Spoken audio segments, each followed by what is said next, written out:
de spirit și viteză de reacție, iar ambele vor fi testate în minutele următoare, la Oamenii Legii.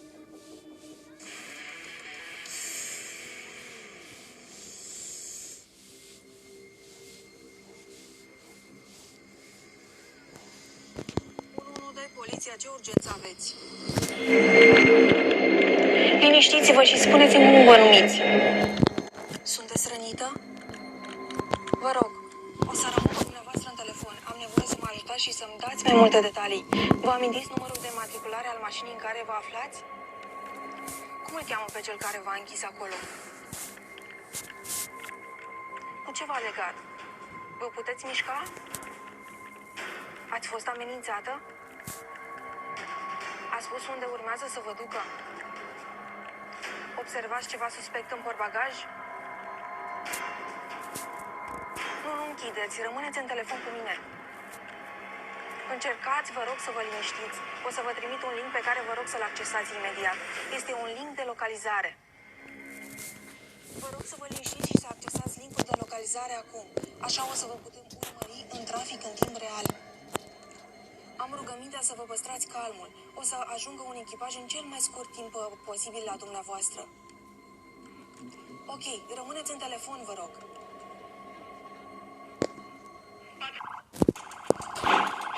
Da, suntem în zonă, recepționat.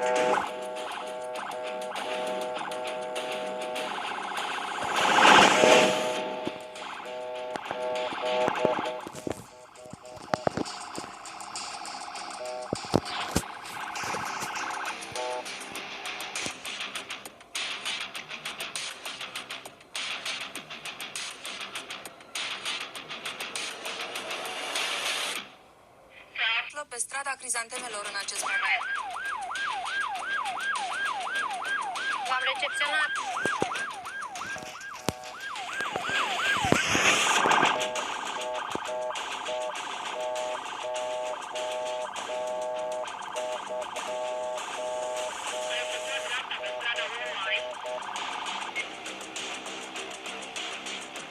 V-am recepționat 4410. Strada 1 mai, cu dreapta.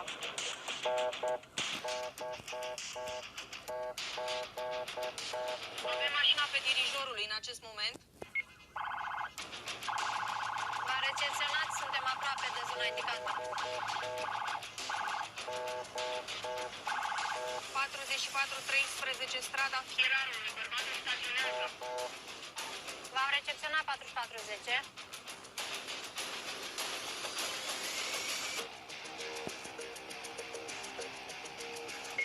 Suntem foarte aproape, observăm o mașină staționată. Oprește. Anunță prin stație. Anunță prin stație. 40 mai 413. Am găsit mașina, pare că este fum din ea. Recepționat 4413. Bună! Încet, încet. În astfel de situații, acționăm contra cronometru, întrucât fiecare secundă este vitală. Du-te și ai extintorul! Du-te și ai extintorul! Sunteți bine? Stați, ridicați-vă! Sunteți bine? Puteți respira? Puteți respira? E bine? Mai e cineva? Mai e ceva acolo? Încet, mai e cineva în interior? Mai e cineva în interior? Nu mai e nimeni. Ești ok? Nu mai e nimeni. Poți să respiri? Hai, calmează, calmează. Respire ca calmează, liniștește, te respiră, respiră. Folosind extintorul din dotarea autospecialei, am prevenit extinderea focului. Chiar dacă flăcările vizibile au fost lichidate, colegii noștri pompieri vor continua să prevină izbucnirea eventualelor focare.